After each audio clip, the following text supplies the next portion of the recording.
All right, so today we are going to deep dive into something pretty cool. We're talking Vinhas Velhas, Old vines. old vines, yeah.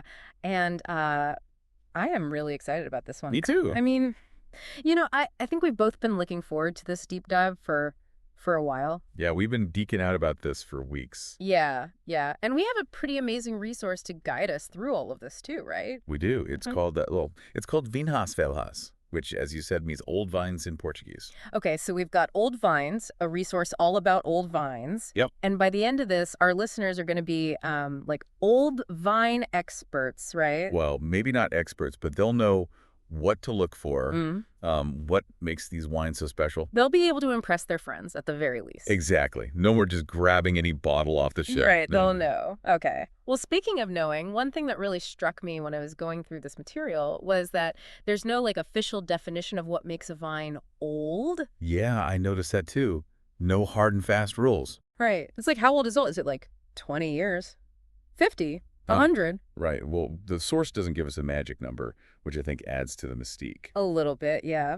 So, what's the general consensus then? How do we even begin to define old when it comes to vines? Well, it's more of a spectrum, I think.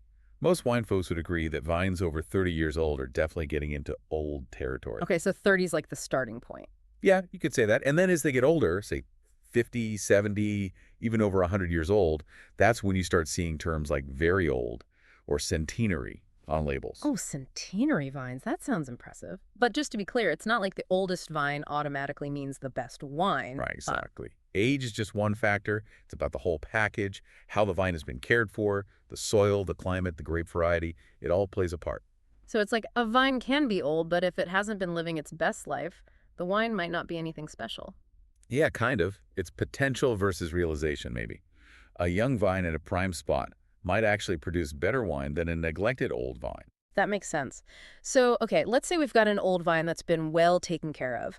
What makes it so special? What's actually happening that makes the wine from an older vine different from a younger one? Well, one of the biggest things is what's going on beneath the surface. Underground. Exactly. Roots.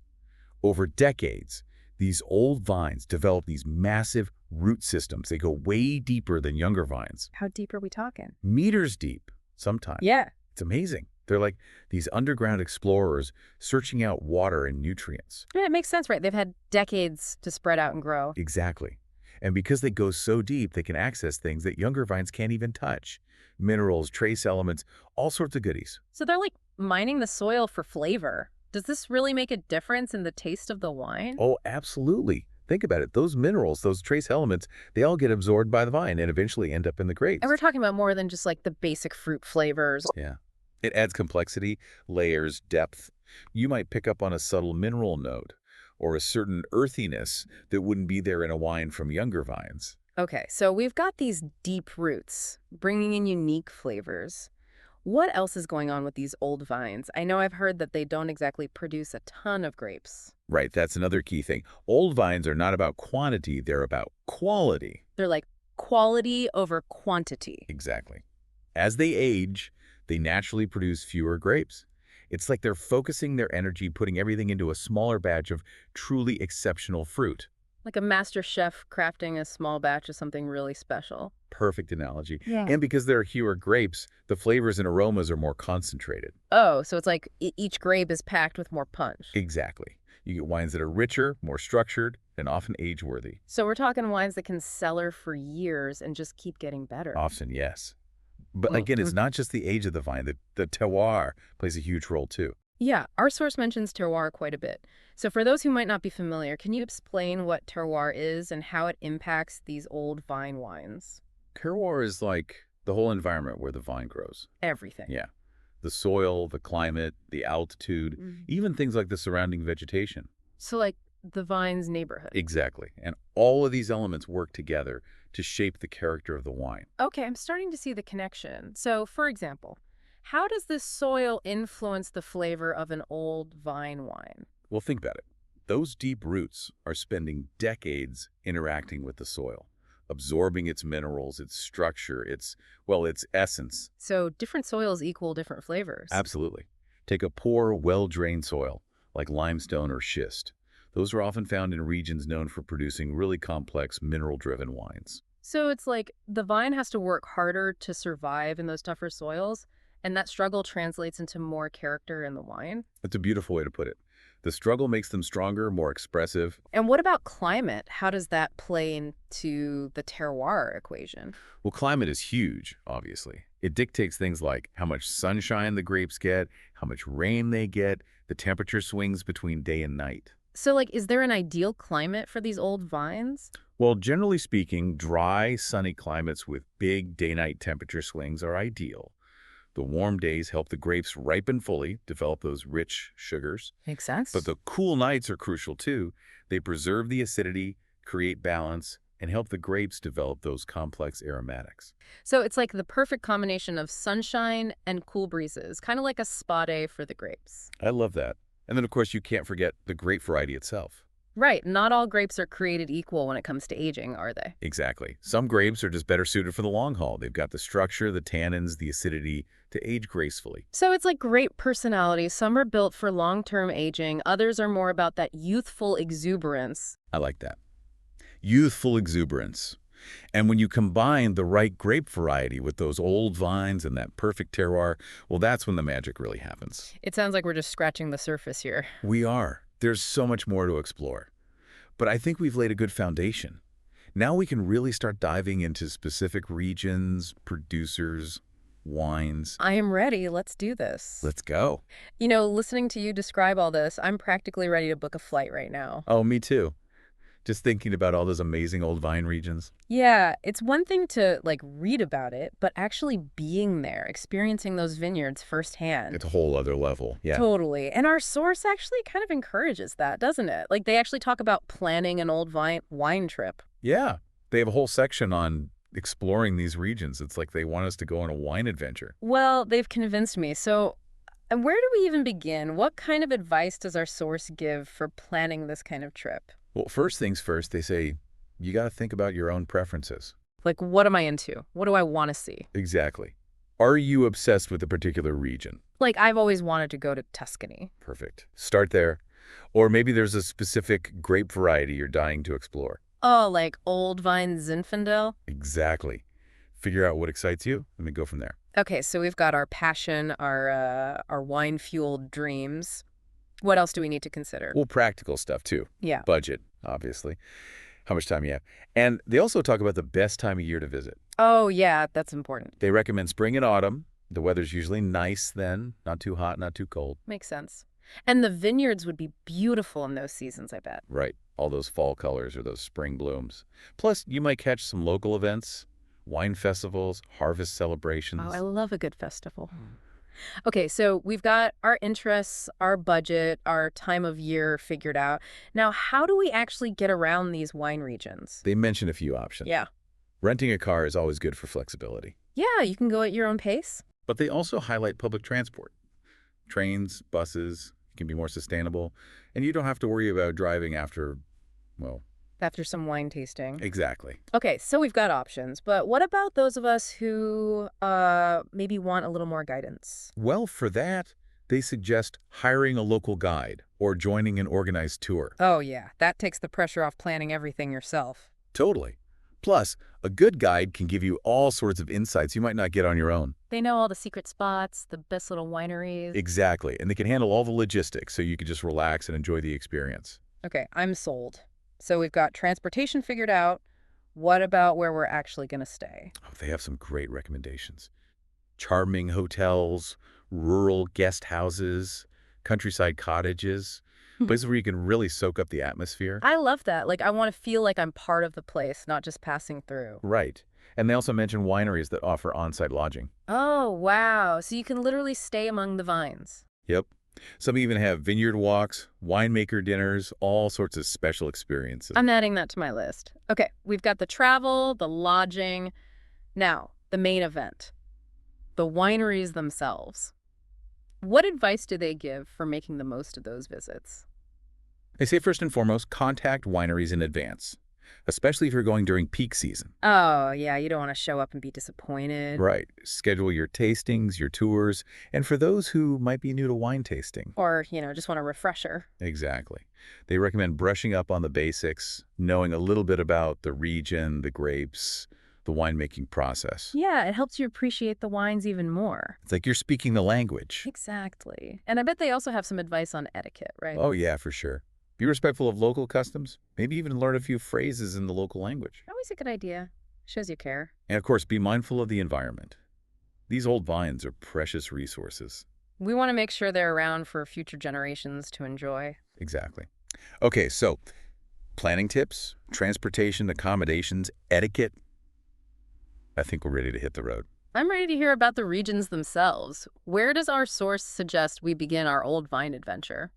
Well, if you're thinking Europe, they highly recommend starting with France, the Rhone Valley specifically. Ah, the Rhone. Home to some serious wine legends. Exactly. Châteauneuf-du-Pape, Hermitage. These are names that, well, they kind of speak for themselves. And I know the Rhone is known for those powerful Syrah and Grenache blends. Oh, yeah. And the old vines there, there's something else. Picture those steep slopes, the sun-drenched vineyards. I can practically see it now. The vines cling to these rocky hillsides. Some of them have been there for over a century, their roots digging deep into that ancient soil. And those deep roots, they're bringing all sorts of unique character to the wines, right? Absolutely. The wines from those old Rhone vines, they're often described as powerful, structured, intensely aromatic. With those classic Rhone flavors. Oh, yeah. Black fruit, spice, herbs. It's like you can taste the wildness of the landscape in the wine. Okay, I am officially adding the Rhone to my must-visit list. What other European gems do they highlight? Well, Portugal, of course. Can't forget about Portugal. Douro Valley, right. The Douro. Imagine those terraced vineyards carved into the hillsides along the Douro River. It sounds breathtaking. It is. And those vines, some of them have been there for centuries, even before phylloxera. Wow, they survived that whole thing. Some of them, yeah. It's incredible. And the wines they produce, well, they're intensely concentrated, rich, complex. Douro is port country, right? Port, yes. But they also make some amazing dry, red wines from those old vines. Okay, so we've got France, Portugal. What about Spain? They recommend checking out Priorat. Priorat. Now, that's a name I've heard before, but tell me more. It's in northeastern Spain, known for these really rugged mountainous vineyards. Okay, so we're not talking rolling hills and gentle slopes. Nope. This is serious terrain. The vines have to struggle to survive. And that struggle, it makes the wines more interesting, right? Exactly. Priorat wines are known for being intense, mineral-driven. Some even say they have a kind of wild, savory character. Wild and savory. I like the sound of that. Okay, we've got France, Portugal, Spain. Can't forget Italy, though. Italy is a must. They suggest heading to Piedmont, specifically Barolo and Barbaresco. Ah, Nebbiolo country. The king of grapes, some might say. And the old Nebbiolo vines in those regions, they produce wines that are legendary. I've heard they can age for decades. Oh, absolutely. They've had this incredible structure, tannins, acidity. I like those classic Barolo aromas. Oh, yeah. Roses, tar, truffles. And they just get more complex and fascinating as they age. I need to get my hands on some old Barolo. And while we're in Italy, we can't forget Tuscany, right? Tuscany's always a good idea. Rolling hills, cypress trees, and of course, Sangiovese. Sangiovese, the heart of Chianti Classico. Exactly. And some of the oldest Sangiovese vines in Tuscany are found in the Chianti Classico region. So we're talking about wines with history, wines with a sense of place. Wines that tell a story, yeah. I love that. Okay, we've done a whirlwind tour of France, Portugal, Spain, Italy. I'm feeling very European right now. But what about venturing a little further afield? I know our source mentions Tokaj in Hungary. Tokaj, that's a fascinating region, known for its sweet wines. Sweet wines? Yeah, they're called Tokaji, and they're made from grapes affected by noble rot. Noble rot. That sounds kind of, well, not very noble. I know, right? But trust me, it's a good thing. It's a fungus that dehydrates the grapes. So they're like raisins. Kinda, but way more complex. And the old ferment vines in Tokaj, they produce these incredibly rich, concentrated sweet wines. Okay, I'm intrigued. So we've done Europe, we've touched on Hungary. Now let's hop across the globe to the New World. Where should we start our old vine explorations there?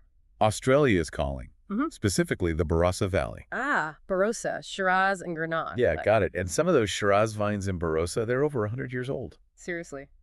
That's amazing. What kind of wines do they produce? Wines that are big, Bold, full-bodied, lots of ripe fruit, spice, often a distinctive dark chocolate note. I can almost taste it. Okay, I'm adding Barossa to my list. What about closer to home? Any old vine gems in the U.S.? Oh yeah, California is a treasure trove of old vines, especially for Zinfandel.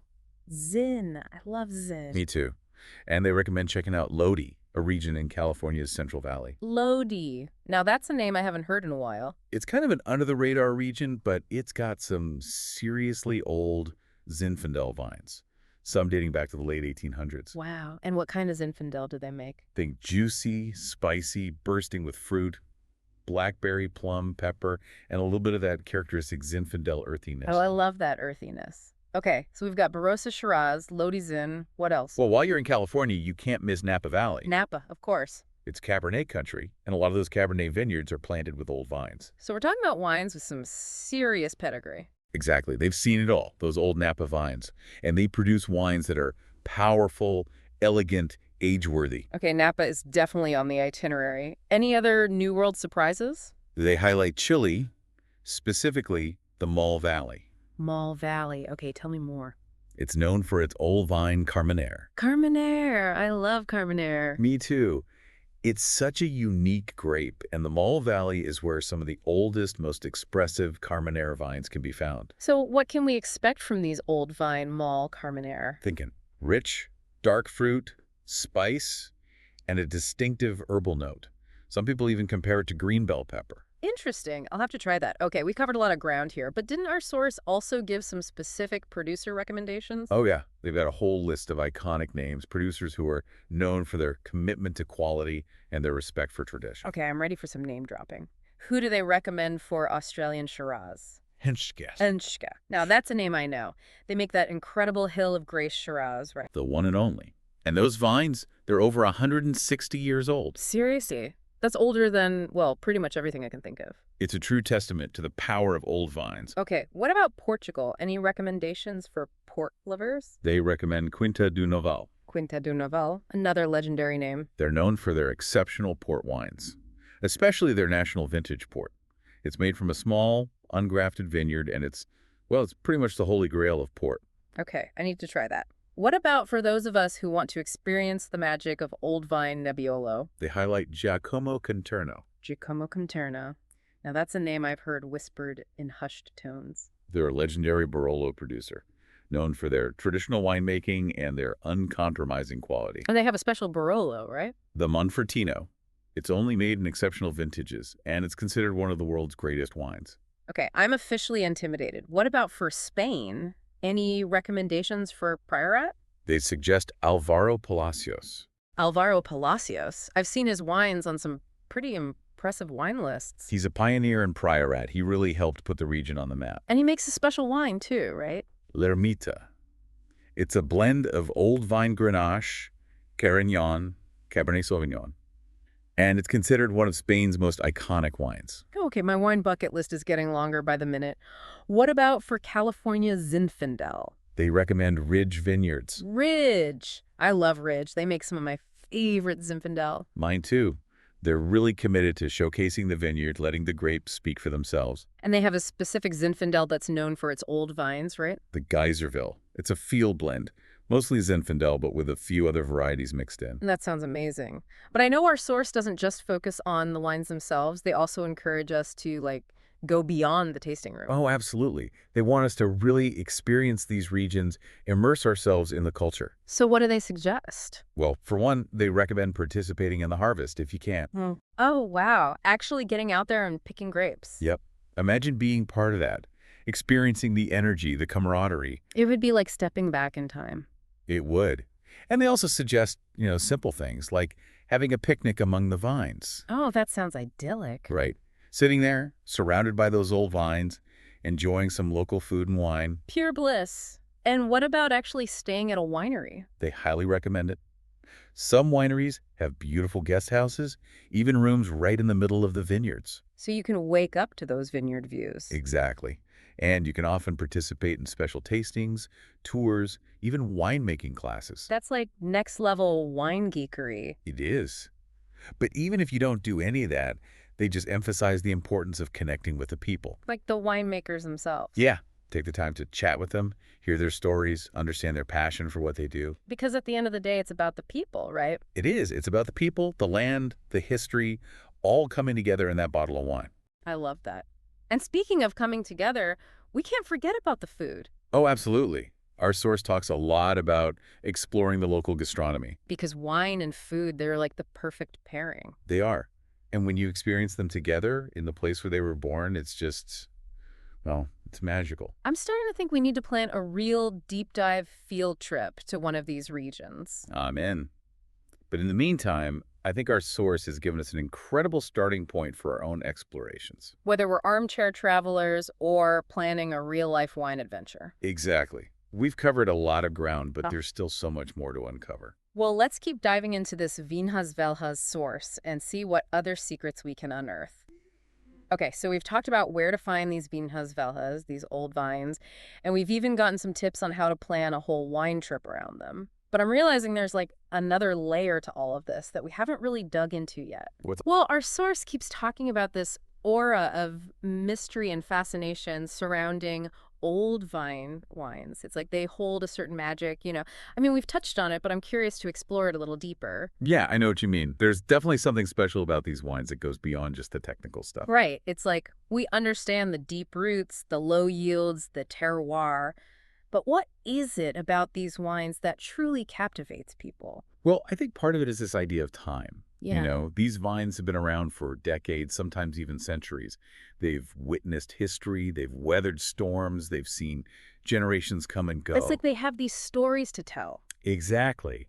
And those stories, they get woven into the very fabric of the wine. It's like Mhm. you're tasting a piece of history, a connection to something ancient and enduring. I love that. So how does this, like this sense of history, this connection to time, actually manifest in the wine itself? Well, think about it. Those deep roots we've talked about, they're not just searching for water and nutrients, they're also absorbing the energy of the place, the essence of the terroir. So it's more than just like the physical components of the soil. Right, it's like they're tapping into something deeper, Yeah. something almost spiritual. And that depth, that complexity, it gets expressed in the wine. Okay, so we're talking about more than just flavors, right? It's about an overall feeling and experience. Exactly. It's about the energy of the wine, the way it makes you feel. You might not be able to put it into words, but you can sense it. I think I'm starting to get it. But can you give me like some specific examples? How does this translate into what we actually taste and smell in the glass? Okay, so imagine you're tasting an old vine Zinfandel from Lodi. You might get those classic Zinfandel flavors like ripe blackberry and plum, but there's also this depth, this richness that wouldn't be there in a younger vine Zin. Like there's more going on. Way more. You might get hints of black pepper, licorice, maybe even a touch of leather or tobacco. And that earthiness, that characteristic Lodi earthiness, it's just more pronounced, more intense. Wow, okay. I can practically taste it. What about for a different grape, like say Cabernet Sauvignon? All right, so picture an old vine Cabernet from Napa. You'll get those classic Cabernet aromas, cassis, cedar, maybe some mint or eucalyptus. Yeah, I love those Napa Cab aromas. Me too. But with an old vine cab, those aromas are just, well, they're amplified, they're more concentrated, more nuanced, and the tannins, those grippy tannins that Cabernet is known for, they're more integrated, more refined. So it's like the wine is more harmonious. Exactly. There's this balance, this elegance that only comes with age. It's like those old vines have figured out how to live in perfect harmony with their environment, and that harmony gets reflected in the wine. That's a beautiful way to put it. And it's not just about the flavors and aromas either. Old line wines often have this incredible texture, this velvety richness that coats your palate. It's like they're more, well, more substantial. Yeah. More concentrated, more intense, but also more refined, more elegant. It's a paradox, almost. I love that. Okay, I think I'm finally starting to grasp this whole magic of old vines thing. It's something you really have to experience to fully understand. But hopefully we've given our listeners a glimpse into what makes these wines so special. I think we have. We've covered a lot of ground in this deep dive, haven't we? We've gone from defining what old even means for a vine to exploring all these amazing regions to trying to understand what makes these wines so captivating. And we've barely scratched the surface. I know. It's like the more we learn, the more we realize how much more there is to discover. That's the beauty of wine, isn't it? There's always something new to explore, something new to learn. Absolutely. So, to our listeners, if you've ever been curious about old vine wines, I hope this deep dive has inspired you to go out and taste some for yourself. Because there's truly something special about these wines, something that can transport you to another place and time. And remember, the next time you see old vines on a label, don't just glance over it. Take a moment to appreciate the history, the dedication, the passion that went into that bottle, because you're holding something truly remarkable, a testament to the enduring power of nature and the artistry of winemaking. Beautifully said. And until next time, happy exploring.